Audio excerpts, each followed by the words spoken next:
മത്സ്യബന്ധനത്തിനിടെ അപകടത്തിൽപ്പെട്ട തൊഴിലാളികൾക്കായുള്ള തെരച്ചിലിനായി വന്ന INS കൽപ്പേനി മുതലപ്പുഴയിൽ നിന്ന് മടങ്ങി നാവികസേനയുടെ കപ്പൽ കൊല്ലത്തേക്ക് മടങ്ങിയിട്ടുണ്ട്. കടൽ കലുഷിതമായതിനാൽ മുതലപ്പുഴയിൽ INS കൽപ്പേനിയിലെ സ്കൂബ ഡൈവിംഗ് ഇന്ന് തെരച്ചിൽ നടത്തില്ല. കാണാതായ മത്സ്യത്തൊഴിലാളികളുടെ തെരച്ചിൽ ഇന്ന് 11ാം ദിവസത്തിലേക്ക് കടന്നിരിക്കുകയാണ്. വിവരങ്ങളുമായി ഒരിക്കൽ കൂടി അഞ്ജു കൂടി ചേരുന്നുണ്ട്.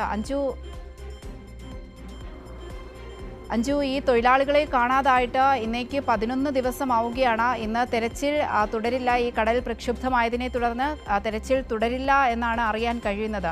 ഇതുവരെയും ഈ ഫിഷറീസ് വകുപ്പിൻ്റെ ഭാഗത്തു നിന്നോ ഫിഷറീസ് മന്ത്രിയോ ഒന്നവിടേക്ക് ചെല്ലുകയോ ആ കുടുംബത്തെ ഒന്ന് കാണുകയോ ഇതുവരെയും ഉണ്ടായിട്ടില്ല. കഴിഞ്ഞ ദിവസമൊക്കെ ഈ കുടുംബത്തിൻ്റെ പ്രതികരണമൊക്കെ വന്നതാണ്. എന്താണ് നിലവിൽ അവിടുത്തെ സ്ഥിതി?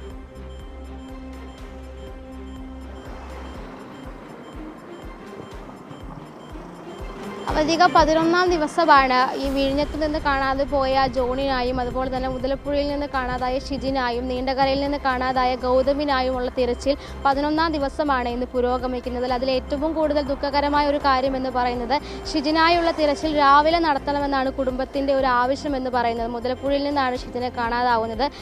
ആ കുടുംബത്തിൻ്റെയും അതുപോലെ തന്നെ മത്സ്യത്തൊഴിലാളികളുടെയും എല്ലാം ആവശ്യം എന്ന് പറയുന്നത് രാവിലെ തിരച്ചിൽ നടത്തണമെന്നാണ്. കാരണം ആ സമയത്തായിരിക്കും ഈ വേലിയിറക്ക സമയത്ത് വെള്ളം തെളിഞ്ഞു കിടക്കുന്ന ഒരു സമയമാണ്. അപ്പോൾ ആ സമയത്ത് നോക്കിയാൽ മാത്രമേ സ്കൂബ ഡൈവേഴ്സിന് കാണാൻ കഴിയൂ എന്നൊരു ആവശ്യം ആദ്യം തന്നെ ഈ കുടുംബം ആവശ്യപ്പെട്ടിരുന്നു. പക്ഷേ അത്തരത്തിലുള്ള ഒരു തെരച്ചിലും ഇവിടെ നടക്കുന്നില്ല. മുതലപ്പുഴയിൽ അങ്ങനെ ഒരു തെരച്ചിലും നടക്കുന്നില്ല. ഈ മുതലപ്പുഴയിൽ തെരച്ചിലിനായിട്ട് കഴിഞ്ഞ ദിവസം നീണ്ടകരയിൽ നിന്ന് നേവിയുടെ INS വിക്രാന്ത് കപ്പൽ ഇവിടെ എത്തിയിരുന്നു. അവരുടെ പരിചയസമ്പന്നരായ സ്കൂബ ഡ്രൈവേഴ്സും അതിലുണ്ടായിരുന്നു. പക്ഷേ ഇന്ന് രാവിലെ നമ്മളിവിടെ എത്തിയപ്പോൾ അറിയുന്ന ഒരു വാർത്ത എന്ന് പറയുന്നത് ഈ INS കപ്പൽ, ഈ നേവിയുടെ കപ്പൽ പൂർണ്ണമായും നീണ്ടകരയിലേക്ക് മടങ്ങിപ്പോയി എന്ന വിവരമാണ്. ഈ കടൽ ഭയങ്കര ശോഭിച്ച് കിടക്കുന്ന ഒരു സാഹചര്യമായതുകൊണ്ട് മുങ്ങൽ വിദഗ്ധർക്ക് ഈ സ്കൂബ ഡൈവേഴ്സിന് ഈ മുതലപ്പുഴയിൽ ഇറങ്ങി തിരച്ചിൽ നടത്താൻ കഴിയാത്ത ഒരു സാഹചര്യമാണ്. ഇത്തരത്തിൽ വലിയ പ്രതിസന്ധിയാണ് ഈ ഷിജിൻ്റെ കുടുംബം ഇപ്പോൾ നേരിടുന്നത്. കാരണം അവരുടെ ആവശ്യപ്രകാരം രാവിലെ തിരച്ചിൽ നടത്തണമെന്ന് ആവശ്യപ്പെട്ടു. അതിനുവേണ്ടി പരിചയസമ്പന്നരായ നേവിയുടെ സ്കൂബ ഡൈവേഴ്സ് ഇവിടെ എത്തുന്നു എന്ന് പറഞ്ഞു. പക്ഷേ ഇന്ന് ഇവിടെ വന്നപ്പോൾ അവർക്ക് ആ തെരച്ചിൽ ഇന്നൊന്നും നടന്നിട്ടില്ല. ഇന്ന് യാതൊരു തരത്തിലുള്ള തെരച്ചിലും ഇവിടെ നടന്നിട്ടില്ല എന്നാണ് നമ്മൾ മനസ്സിലാക്കുന്നത്. ഈ നേവിയുടെ കപ്പൽ മടങ്ങിപ്പോയിട്ടുണ്ട്. മറ്റൊരു കാര്യം എന്ന് പറഞ്ഞാൽ കോസ്റ്റ് ഗാർഡിൻ്റെ തെരച്ചിലാണ്. പക്ഷേ കോസ്റ്റ് ഗാർഡിൻ്റെ തെരച്ചിലും രാവിലെ നടന്നിട്ടില്ല എന്നാണ് നമ്മൾ ഇവിടെ വന്നതിന് ശേഷം മനസ്സിലാക്കുന്നത്. എന്തായാലും ഷിജിനായുള്ള കാത്തിരിപ്പിൽ തന്നെയാണ് കുടുംബമുള്ളത്. മറ്റൊരു കാര്യം ഈ വിഴിഞ്ഞത്ത് നിന്ന് കാണാതായ ജോണിനെ കുറിച്ചിട്ടുള്ളതാണ്. ജോണിന് വേണ്ടിയിട്ടുള്ള തിരച്ചിൽ കുടുംബത്തിൻ്റെ ആവശ്യപ്രകാരം മക്കൾ നേരത്തെ തന്നെ ആവശ്യപ്പെട്ടിരുന്നു. കളക്ടറോടക്കം പറഞ്ഞിരുന്നു രാമേശ്വരത്തേക്ക് തമിഴ്നാട്ടിലേക്ക് കൂടി തിരച്ചിൽ വ്യാപിപ്പിക്കണമെന്ന്. കാരണം ഈ കാറ്റിൻ്റെയും അടിയൊഴുക്കിൻ്റെയൊക്കെ സാധ്യത കൂടുതലായിട്ടും രാമേശ്വരം ഭാഗത്തേക്കാണ് പോകുന്നത്. അതുകൊണ്ട് തന്നെ രാമേശ്വരം ഭാഗത്ത് തിരച്ചിൽ നടത്തണമെന്ന് ആവശ്യപ്പെട്ടിരുന്നു. അതിൻ്റെ അടിസ്ഥാനത്തിൽ ഇന്നലെ മുതൽ രാമേശ്വരം ഭാഗത്ത് കോസ്റ്റ് ഗാർഡും അതുപോലെ തന്നെ കോസ്റ്റൽ പോലീസിൻ്റെ നേതൃത്വത്തിലും തിരച്ചിൽ നടക്കുന്നുണ്ട്. ആ തിരച്ചിൽ ഇന്നും തുടരുമെന്ന് തന്നെയാണ് നമ്മൾ മനസ്സിലാക്കുന്നത്.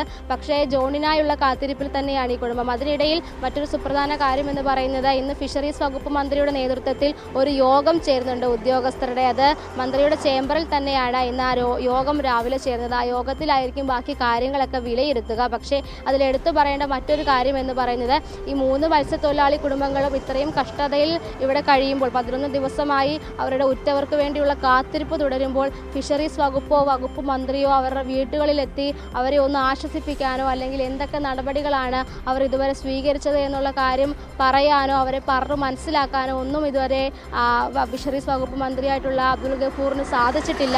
അത് വലിയ ദൗർഭാഗ്യകരമായ ഒരു കാര്യം തന്നെയാണ്. സർക്കാരിൻ്റെ ഒരു പരാജയമാണ് ഇതിലൂടെ നമുക്ക് മനസ്സിലാക്കാൻ കഴിയുന്നത്. മറ്റൊരു കാര്യം എന്ന് പറയുന്നത് കഴിഞ്ഞ ദിവസം ഈ ജോണിൻ്റെ കുടുംബത്തെ ഈ മന്ത്രി വിളിച്ച് ഈ കുടുംബത്തിനോട് ചോദിച്ചൊരു കാര്യം എന്ന് പറയുന്നത് നിങ്ങൾ എവിടെ തിരയണമെന്നാണ് പറയുക, നിങ്ങൾ പറയുന്ന സ്ഥലത്ത് തിരച്ചിൽ നടത്തും, അങ്ങനെയാണ് പറയുന്നത്. അത് പ്രകാരം മക്കൾ അവരുടെ ആവശ്യം അറിയിക്കുകയും ചെയ്തു. രാമേശ്വരം ഭാഗത്ത് തിരയണമെന്ന് അറിയിക്കുന്നു. അതിൻ്റെ അടിസ്ഥാനത്തിൽ തെരച്ചിലൊക്കെ നടത്തുകയും ചെയ്തു. പക്ഷേ ആ മക്കൾ ഇന്നലെ നമ്മളോട് പറഞ്ഞ ഒരു കാര്യമുണ്ട്. തങ്ങൾ ആവശ്യപ്പെട്ടത് റെസ്ക്യൂ ഓപ്പറേഷനായിരുന്നു, രക്ഷാപ്രവർത്തനമായിരുന്നു അവർ ആവശ്യപ്പെട്ടത്, ഒരിക്കലും തിരച്ചിലല്ല അവർ ആവശ്യപ്പെട്ടത്. പക്ഷേ ആ റെസ്ക്യൂവിൻ്റെ സമയം കഴിഞ്ഞു. നിർണായകമായ മണിക്കൂറുകളിലാണ് റെസ്ക്യൂ ഓപ്പറേഷൻ നടത്തുന്നത്. പക്ഷേ ആ സമയം കഴിഞ്ഞു. ഇപ്പോൾ നടത്തുന്നത് തിരച്ചിൽ മാത്രമാണ്. ആ തിരച്ചിലിൽ അവർക്ക് അത്രയും സങ്കടമുണ്ട്. കാരണം ഒറ്റവർക്ക് വേണ്ടിയിട്ടുള്ള കാത്തിരിപ്പിൽ ആദ്യ മണിക്കൂറുകളിൽ രക്ഷാപ്രവർത്തനം നടത്തിയിരുന്നെങ്കിൽ വലിയ പ്രതീക്ഷ അവർക്ക് അപ്പോൾ നൽകുമായിരുന്നു. പക്ഷേ ഇപ്പോഴും ആ പ്രതീക്ഷ അവർക്കുണ്ട്. എങ്കിലും അവരുടെ മുഖത്തൊക്കെ ഒരു സങ്കടം നമുക്ക് കാണാൻ കഴിയും. അവർക്ക് ഇപ്പോഴും പ്രതിഷേധമുണ്ട് ഈ സർക്കാർ സംവിധാനങ്ങളോട്, അതുപോലെ തന്നെ സർക്കാരിനോട് ഇടപെടാതെ അവരുടെ പ്രശ്നങ്ങളിൽ ഇടപെടാതെ മാറി നിൽക്കുന്ന ഫിഷറീസ് വകുപ്പ് മന്ത്രിയോടും ഫിഷറീസ് വകുപ്പിനോടും മുഖ്യമന്ത്രിയോടും അടക്കം അവർക്ക് വലിയ എതിർപ്പുകളുണ്ട്. അവരെ അധിക്ഷേപിച്ചതിനോട്, അവരുടെ സമുദായത്തെ അധിക്ഷേപിച്ചതിനോട്, തീരദേശത്തെ ഒന്നാകെ അധിക്ഷേപിച്ചതിനോട് ഒന്നടങ്കം അവർക്ക് പ്രതിഷേധമുണ്ട്. മറ്റൊരു പ്രശ്നം എന്ന് പറയുന്നത് ഈ സൈബർ ആക്രമണമാണ്. ഇവരുടെ ആവശ്യം, ഈ 3 കുടുംബങ്ങളും അവരുടെ ആവശ്യമാണ് മാധ്യമങ്ങളിലൂടെ പുറത്തു പറഞ്ഞത്. കാരണം അവർക്ക് വേണ്ടത് അവരുടെ ഉറ്റവരെ മാത്രമാണ്. പക്ഷേ അത്തരത്തിലൊരു ആവശ്യം അവരെ അറിയിക്കുമ്പോൾ പോലും വലിയ രീതിയിലുള്ള സൈബർ ആക്രമണം ഇവർ നേരിടുന്നുണ്ട്. അത് ഈ കോൺഗ്രസ് ഹാൻഡിലിൽ നിന്നാണ് കൂടുതലായിട്ടും ഈ സൈബർ അറ്റാക്കുകൾ ഉണ്ടാകുന്നത്. അതിലും അവർ പ്രതിഷേധം അറിയിക്കുന്നുണ്ട്. അവരുടെ ആവശ്യം പറയുമ്പോൾ ആർക്കാണ് പൊള്ളുന്നത് എന്നാണ് അവർ ചോദിക്കുന്നത്. അവർ ആവശ്യപ്പെടുന്നത് സ്വന്തം ജീവനെയല്ലേ, അവരുടെ അച്ഛനെയല്ലേ, അല്ലെങ്കിൽ അവരുടെ ഭർത്താവിനെയല്ലേ, പിന്നെ എന്തിനാണ് നിങ്ങളിങ്ങനെ അനാവശ്യ പ്രശ്നങ്ങൾ ഉണ്ടാക്കുന്നത്? ഞങ്ങളുടെ ആവശ്യം പരിഗണിച്ച് എത്രയും പെട്ടെന്ന് കാര്യക്ഷമമായ കൃത്യമായ ഒരു തെരച്ചിൽ നടത്തണമെന്നാണ് ഈ 3 കുടുംബങ്ങളുടെ ആവശ്യം. പക്ഷേ ഈ തെരച്ചിൽ മന്ദഗതിയിൽ തന്നെയാണ് മുന്നോട്ട് പോകുന്നത്. മുതലപ്പുഴയിൽ ഷിജിനായുള്ള തെരച്ചിൽ ഇന്ന് പുരോഗമിക്കുന്നതേയില്ല.